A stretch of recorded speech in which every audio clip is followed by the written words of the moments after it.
อกเลยนี่นมซองแพ็คปลากระป๋องปลากระป๋องก็เอากันปลากระป๋องซองแพ็คมันปลากระป๋องซองแพ็คไข่แตะนึงไข่แต่หนึ่งขนมหนึ่งแพ็คพี่น้องนะขอบคุณในไลน์เด้อแม่เด้อแม่เพมอยู่พังไทยที่แม่ตาสงสารน้องซิมขอให้แม่สุขภาพแข็งแรงความเจ็บจะสุดใดความไกลจะสุมีเห็ดยังก็ขอให้ร่ำให้รวยไปทางใดก็ขอให้ปลอดภัยขอให้ปลอดภัยสาธุอยากจะอวยพรในแม่พิมพ์ขอบบุญขอบคุณเด้อแม่พิมพ์ที่สงสารเมตตาซิมแล้วก็น้องดื่มน้องเด่นแล้วก็ทางครอบครัวไอ้น้อยเคยช่วยเหลือทุกคนโดยมาตลอดขอให้แม่พิมพ์สุขภาพแข็งแรงอย่าเจ็บอย่าจนให้ล้ำรวยให้เฮงปังเหตุเวียกการงานใดก็ขอให้ประสบผลความสำเร็จให้อายุมันควันยืนนอนแก่ได้เงินหมื่นตื่นแก่ได้เงินแสนให้ที่ใดก็คอยไปฮอดจอดถึงมีคนหักคนหอมเหตุงานอันใดก็ขอให้ราบรุ่งเรื่องปรารถนาสิ่งใดก็ได้สิ่งนั้นเด้อแม่สาธุ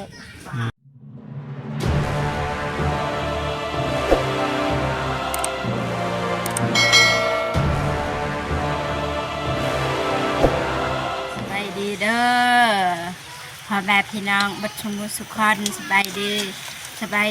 FC พังไทยพังลาวอยู่ต่างประเทศอยู่ในบ้านก็สบายดีเบิดชมูสุขอนเด้อสบายดีมื้อนี้สิมาหาซิมว่าซิมกำลังเฮ็ดยังอยู่สิมาให้เครื่องคุณยายใจบุญฝากมาให้สบายดีซิมสบายดีนะสบายดีเฮ็ดยังอยู่นักสักเครื่องดุนะบ่ดุดอกจำเป็นบ่ได้ไปใส่บ่ค่ะอันนั้นพวกเอาลงทอซอยหนองเดิมขุดขมแล้วก็เอาลงทอนำซอยหนองเดิมสักแล้วบ่ยังเขาเดียวกันแหละสักแล้วสิพาพ่อแม่พี่น้องขึ้นเฮือนได้บ่ได้ยินดีต้อนรับโอเคฝนก็สิตกแล้วบัดนี้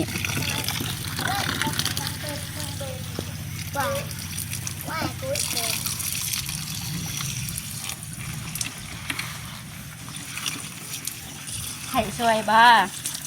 บอกเป็นยังไข่สิแล้ว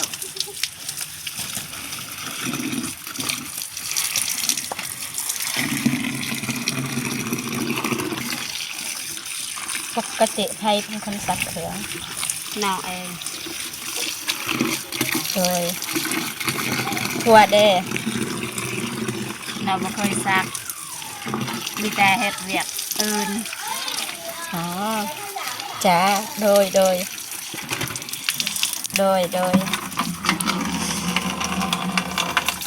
ตักน้ำบ้านนี้น้ำ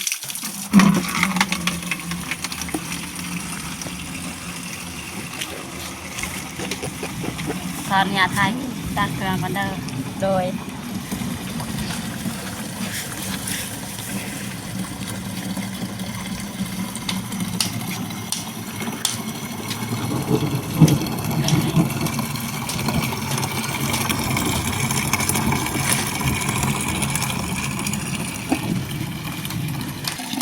น้ำนี่สิต้มหรือว่าสิกินแบบนี้เลยบ่กินแบบนี้เลยโดยมาได้สุดคือสวยขอบใจเด้อโดย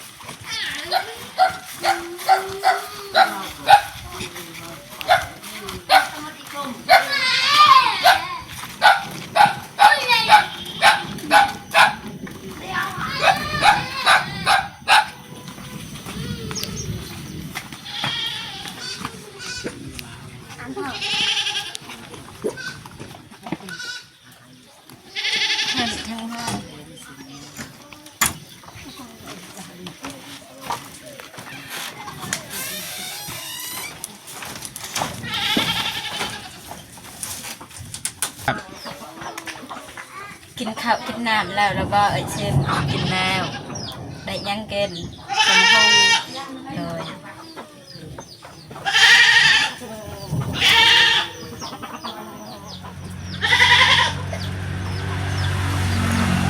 ข้าวน้ำตามกายยังได้อยู่บ่ยังทะเลเลยมาได้สิเฮ็ดเฮือนสิแปลงโดยมันมีเงินโดยโอเคพ่อแม่พี่น้องเนาะเมื่อกี้ก็น้องเดิมบอกเองสัมภาษณ์เองพี่น้องเนาะก็ประมาณนี้พี่น้องนะก็บ่ว่ากันบางคำก็ได้ยินบางคำก็บ่ได้ยินเนาะแต่ว่าตอนนี้เบาเจ็บก็ได้เดินทางมาฮอดบ้านอาลีงคือเก่าพี่น้องเนาะตอนนี้ก็อยู่บ้านของน้องซิมเนาะสบายดีเด้อ สบายดีเด้อ สบายดี สบายดีอีกครั้งเด้อสบายดี โอเคพ่อแม่พี่น้องเนาะกราบทักทายสบายดีและสวัสดีพ่อแม่พี่น้องเบิร์ดสุขูสุขคนเนาะทั้งในลาวและก็ต่างประเทศเนาะก็ยินดีต้อนรับเข้าสู่ซองเบาเจ็บคือเก่าพี่น้องเนาะตอนนี้ก็มาหาน้องซิมเพราะว่ามีผู้ใหญ่ใจดีฝากเงินมาให้เบาอนงก็ซื้อเครื่องคองเป็นทีมห้อยพี่น้องเนาะก็เลยฝากให้เบาเจ็บส่งต่อพี่น้องเนาะตอนนี้ก็นำอยู่เบาเจ็บเป็นทีมห้อยเนาะแล้วก็สิมาแบ่งให้น้องซิมให้ลูกของเบาน้อยพี่น้องเนาะลูกไอ้น้อยแหละไปแบ่งกันเล็กและน้อยนะแบ่งกันพี่น้องเนาะก็ประมาณนี้โอเคพ่อแม่พี่น้องนะนี่ว่าผิดพลาดประการใดขอโทษขออภัยนำเด้อพ่อแม่พี่น้องสีนำขอโทษหลายได้โอเคพ่อแม่พี่น้องนะนี่เงินซานบานซองของน้องซิมก็ประมาณนี้พี่น้องนะนี่อันนี้ก็สิหักเบิดแล้วพี่น้องนะแต่ว่ามีผู้ใหญ่ใจดีอยากให้ทำไม่เส้นพี่น้องนะน้องเพิ่นว่าต้องการเท่าไหร่8 เส้นบ่แม่นบ่8 เส้นแล้วก็เสามีแล้วบ่เสาเฮือนมีแล้วพี่น้องคือเสาเฮือนก็มีแล้วพี่น้องนะแต่ว่าแม่พิมพ์บอกไปทำว่าเพราะว่ายินน้องเพิ่นต้องการเส้นพี่น้อง8 เส้นบ่ฉัน8 เส้นก็เพราะว่าได้สมทบกันนั่นแหละเฮ็ดค่อยๆเฮ็ดไปบางทีก็สินี่แปลงตัวนี้คันที่ซื้อไม้นี่มันก็บ่มีมันลายอันมันก็แพงคือเก่าซ้ำเส้นคือเก่าอีกอย่างมันก็บ่งามบัดราคาก็แพงพี่น้องนะซื้อไม้เส้นสดีกว่า8 เส้นก็โอเคเลยพี่น้องนะยามฝนตกนี่บ่เป็นหยังบ่หัวบ่ก็โอเคอยู่เด้มาถ้าเบิ่งแนวนี้ก็มันบ่พอมันต้องคนตกก็ตัวอย่างว่าบอลลูกไอ้ซิมนอนโอ้หัวบอลลูกเรานอนบ่ตัวอย่างว่ามีไม้เส้นนี่ทางถึงกับบ่ทันแป้งพี่น้องเนาะเฮาสิแป้งทางนี้ก่อนได้บ่ตัวอย่างว่าเฮาจะแป้งแต่นี่บอลนี่บอลที่แบบว่าได้อันนี้ได้บ่ได้ตัวอย่างเฮามีงบเพราะว่างบเฮามันบ่หลายนะบางทีผู้ใหญ่ใจดีเพิ่นก็บ่มีแต่ว่าเพิ่นอยากช่วยตัวอย่างเฮาซื้อไม้เส้น8 เส้นเฮาก็มาตอกบัดนี้ตอกแล้วบางทีก็เฮามีไม้ตัวนี้ไม้พุงนี่เฮามาเฮ็ดแบบนี้อีกน่าจะได้คิดว่านะเฮาก็ซอยๆกันทีละเล็กทีละน้อยมันสิโอเคอันนี้มันจะเก่าละได้แบบได้เอ้ยซิมก็ว่าได้สำใดผู้ใหญ่ใจบุญช่วยเอาสำนั้นบ่งามก็ได้ซ้ำเฮาอยู่ได้เนาะแต่ว่าตัวนี้มันอยากลุนะนี่พี่น้องนะบ่เจ็บไทยให้เบิ่งพี่น้องนี่ขึ้นบันไดมาก็เห็นนะ จังปังลูกไอ้ซิมก็นี่พี่น้องต้องระวังนี่เราเหยียบมันจะกลุแล้วพี่น้อง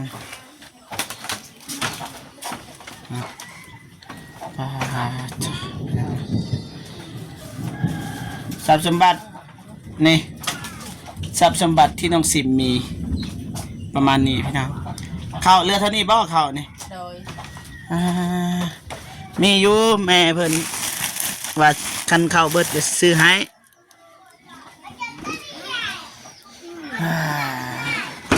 แม่ลินนั่นแหละคนเดียวแม่ลินแม่พิมพ์2 คนนั่นแหละนี่ก็แม่พิมพ์ให้มาถามไม่เส้นพี่น้องเนาะเพราะว่ายินข่าวว่าน้องซิมเพิ่นอยากได้ไม่เส้นนะอย่าลืมไปถามให้เด้อไม่เส้นว่าราคาเท่าไรแล้วสิแจ้งแม่เพิ่นคันได้ไม่เส้นเฮาก็สิเกี้ยมบัดนี้แล้วห้องน้ำเนาะน้องเดิมก็บางทีต่อมานี่ก็มีต้องถามไม่เส้นก่อนพี่น้องเนาะว่าเท่าไรแมลงถามให้เด้อ โดย มื้อบางทีอายมาน้องก็ให้คำตอบอายบัดนี้อายก็สิไปบอกแม่เพิ่นว่าเท่านี้เรื่องข้าวนำตำปลาบ่ต้องห่วงคันข้าวเบิดก็มีอยู่3 สอบหนึ่งแม่เพิ่นว่าก็สิซื้อให้แม่ลิ้นนะเรื่องไม่เซ็นแม่พิมพ์เนาะแม่2 คนเนี่ยก็สุดยอดเลย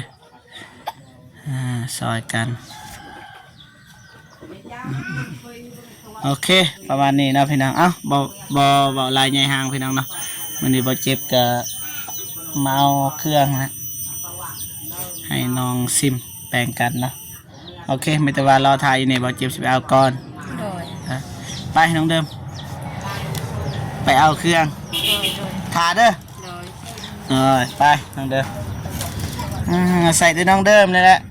เป็นไก่ให้พี่น้องนะ ใส่ก็ได้ ขาดน้องเดิมไม่ได้ทาน้องเดิมทาแน่ตาย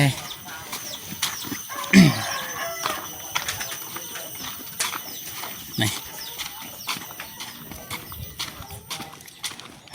มื้อนี้ก็บ่ได้เอาปอกลงพี่น้องฟ้าเฮาสิถาทีมงานครับเพราะว่าบ่มีไผมีแต่3 คนแล้วก็บ่ฮู้ว่าเสื้อลงแนวใดนะเพราะว่าเฮาบ่แม่นเสื้อสารพี่น้องถ้าบ่เตียงก่อนพี่น้องนะ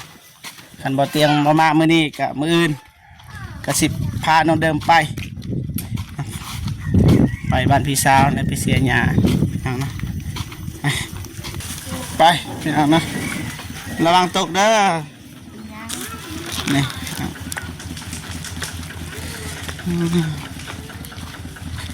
ไปให้น้องซิมพี่น้องเนาะให้ต้นน้องเพิ่นว่าน้องเพิ่นก็มาซอยน้องเดิมตลอดเนาะแม่พิมพ์ก็เห็นแม่พิมพ์ก็สงสารคือกันพี่น้องเนาะเพราะว่าน้องซิมก็บ่มีหยังเนาะแต่ว่าเรื่องซอยเวียกงานเนี่ยซอยน้องเดิมตลอดพี่น้องมาไ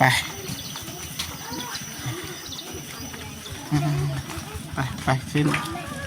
ได้ป่ะไปขึ้น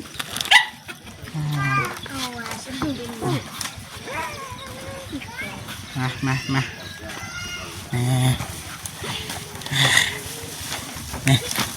มาต้องนะขอบใจเลยน้องทุ่งนะสบายดีเนี่ยนี่ก็มาซอยตลอดพี่น้องนะน้องทุ่งโอเคมันจะว่าประจิบกับเอาเครื่องคล้องมาให้พี่น้องนะแกะเบิ้งเนาะแกะให้เบิ้งนี่ออกเลยนี่นม2 แพ็คปลากระป๋องก็เอาออกกัน ปลากระป๋อง2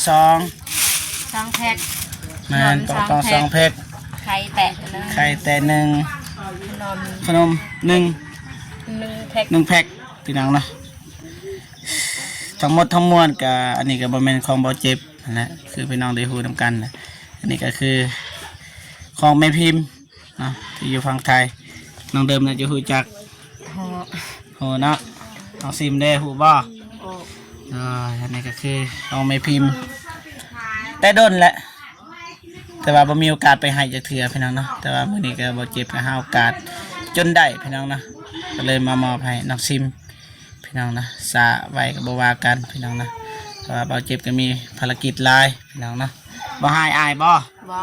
บ่ให้ บ่ อ้าวโอ สา เค สำใดกระทะใด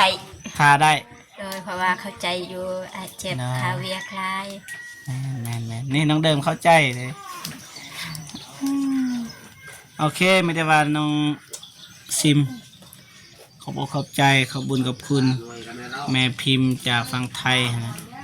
ที่เมตตาสงสารนะแล้วก็อวยพรแม่เพิ่นนะ ขอบคุณในไลน์เด้อแม่เด้อแม่เพมอยู่พังไทยที่แม่ตาสงสารน้องซิมขอให้แม่สุขภาพแข็งแรงความเจ็บที่สุดใดความไก่ที่สุดมีเห็ดหยังก็ขอให้ร่ำให้รวยไปทางใดก็ขอให้ปลอดภัยจะขอให้ปลอดภัยสาธุ อ่าโอเคน้องเดิมมียังสิว่าให้น้องพิมพ์บ่แม่พิมพ์บ่มียังสิฝากความถึงแม่พิมพ์ อยากจะอวยพรในแม่พิมพ์ขอบบุญขอบคุณเด้อแม่พิมพ์ที่สงสารเมตตาซิมแล้วก็น้องดื่มน้องเด่นแล้วก็ทางครอบครัวไอ้น้อย เคยช่วยเหลือทุกคนโดยมาตลอดขอให้แม่พิมพ์สุขภาพแข็งแรงอย่าเจ็บอย่าจนให้ล้ำรวยให้เฮงปังเหตุเวียกการงานอันใดก็ขอให้ประสบผลความสำเร็จให้อายุมันควันยืนนอนก็ได้เงินหมื่นตื่นก็ได้เงินแสนไอ้ที่ใดก็คอยไปฮอดจอดถึงมีคนหักคนหอมเหตุงานอันใดก็ขอให้ราบรุ่งเรื่องปรารถนาสิ่งใดก็ได้สิ่งนั้นเด้อแม่สาธุ โอเคขอไปพี่น้องเนาะประมาณนี้พี่น้องนะการมอบเครื่องของเบาเจ็บกับประมาณนี้นะแต่ว่ามันกับบละเอียดปันใดพี่น้องนะก็จะว่ากันเพราะว่าเทมบิดก็ให้น้องเดิมเปิดคลิปให้แล้วก็สัมภาษณ์เองพี่น้องนะบางคำก็ยินบางคำก็บริยินเพราะว่าบ่มีไม้แม่พิมพ์เราซื้อเป็นทีมห้อยแต่ว่าเบาเจ็บบริใส่พี่น้องเนาะว่ามันจักสิวาแล้วตกหนักมันนั่นนะพี่น้องนะเสียหายเบาเจ็บนี่ก็ได้มีผู้ใหญ่ใจดีซอยเรือยังไปเฮ็ดเพ่พังพี่น้องนะก็บ่ว่ากันพี่น้องเนาะโอเคทำไปพี่น้องเนาะประมาณนี้การมอบเครื่องให้น้องซิมก็ประมาณนี้เนาะทางวันใดกระตกบกพร่องแต่ว่าการเราจาบสุภาพนะก็ต้องขอโทษขออภัยนำบรรดาพ่อแม่ทั้งหมดเลยนะโอเคไม่ได้ว่าเบาเจ็บก็อยากขอบขอบใจขอบบุญขอบคุณแม่พิมพ์ที่เมตตาสงสารเบาเจ็บแล้วก็น้องเดิมน้องซิมและทุกๆคนนั่นแหละยังไงก็คอยแม่จงมีแต่ความสุขสุขภาพแข็งแรงประสบผลสำเร็จในหน้าที่การงานไปที่ใดก็ขอให้ไปหอดจอดถึงมีคนหักคนหอมขอให้อายุมันคนยืนอย่าเจ็บอย่าจนและร่ำรวยยิ่งขึ้นไปเด้อแม่เด้อเนาะมาสาธุคลิปนี้เบาเจ็บก็สิจบอยู่บนนี้เลยเนาะพบพอกันคลิปหน้าสำหรับคลิปนี้ขอกล่าวคำว่าสบายดี บ๊ายบาย สบายดี บ๊ายบาย บ๊ายบาย สบายดี